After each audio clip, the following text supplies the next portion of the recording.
Konnichiwa, मैं उत्कुज। आज मैं बात करने वाली हूँ हेल पैराडाइज एनिमे की, जो कि 2023 में आई थी गाइस विद 13 एपिसोड्स। इसके काफ़ी प्यारे विजुअल्स थे और एनिमेशन भी काफ़ी प्यारी थी इसकी गाइस, और इसकी स्टोरी काफ़ी इंटरेस्टिंग थी। स्टोरी की शुरुआत होती है गाबीमारू द हॉलो के साथ, जो कि एक लेजेंडरी निंजा होता है। लेकिन शो की शुरुआत में ही दिखाया जाता है कि उसको डेथ सेंटेंस दे दिया गया है, लेकिन उस डेथ सेंटेंस से बचने के लिए उसको एक मौका दिया जाता है कि तुम्हें एलेक्सर ऑफ लाइफ को फाइंड करना है।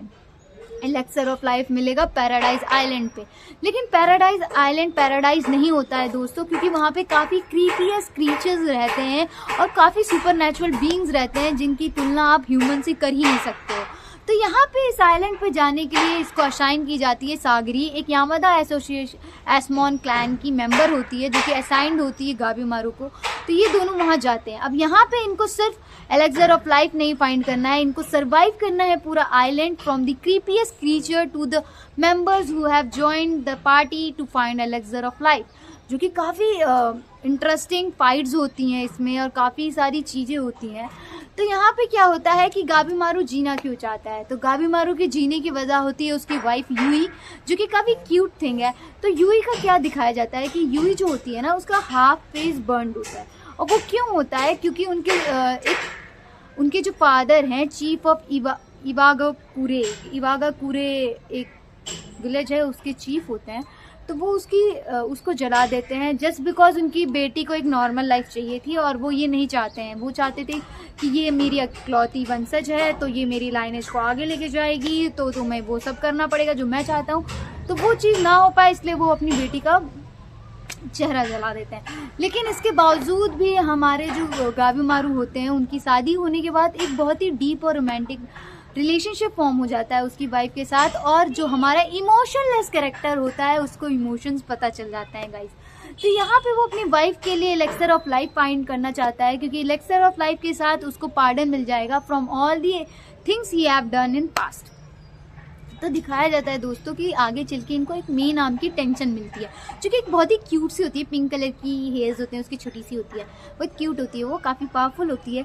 तो वहाँ पे वो बताती है ताओ सिस्टम के बारे में। ये जो पूरा एनिमे है वो ताओ सिस्टम पे ही चल रहा है। तो ताओ सिस्टम के बारे में वो बताती है कि जो ट्रू पावर होती है वो आती है स्ट्रेंथ और वीकनेस दोनों को एक्सेप्ट करने से। वो उसे बताती है कि यंग और यांग का मेन कॉन्सेप्ट क्या है, तो तुम्हें अपने शैडो को और लाइट को दोनों को एक्सेप्ट करना होगा। और ये चीज़ जब हमारे गाबीमारू समझते हैं तो वो ताओ सिस्टम को अनलॉक कर देता है। यहाँ पे मैं बताना चाहूँगी, मैंने बोला टेंशन, तो आप लोग सोचोगे टेंशन क्या है।